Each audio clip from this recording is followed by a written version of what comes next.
ఇతరుల లోపాల మీద చూపు వేయకు, నీ జీవితం మారిపోతుంది. ప్రేమతత్వం ఛానల్కి స్వాగతం. మనకు అలవాటుగా మారిపోయింది తప్పుల్ని వెతకడం, చూపించడం, విమర్శించడం. ఎవరైనా ఏ చిన్న పొరపాటు చేసినా మన పక్కవారికైనా పర్వాలేదు, కానీ వారిని తప్పుపట్టే ప్రయత్నం మాత్రం ఆగదు. కానీ ఒక్కసారి ఆలోచించు, ఇలానే మిగిలిపోయిన ప్రతి క్షణం మన ఆత్మను, మన శక్తిని, మన సమయాన్ని దండుగా తినేస్తోంది. కాబట్టి నువ్వు నిజంగా గొప్పవాడిగా మారాలంటే ఇతరుల తప్పులు చూపించే ముందు నిన్ను నువ్వు గమనించాలి.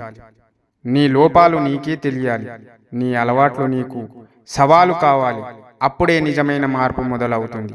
కాబట్టి ఈ రోజే నిర్ణయం తీసుకో. ఇతరులపై చూపే చూపును నీ హృదయంలోకి తిప్పు. ముందుగా నిన్ను నువ్వు గెలుచుకో. ప్రపంచాన్ని గెలవడం తర్వాతి సంగతి.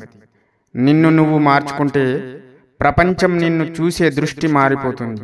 కనుక నిన్ను నువ్వు ముందు మార్చుకొని అలవాట్లు, నీ జీవన విధానం, నువ్వు చేసే పనులు సరైన విధంగా ఉండేలాగా చూసుకో.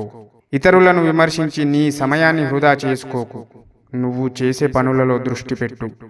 ఇతరులకు స్ఫూర్తిగా నిలువు.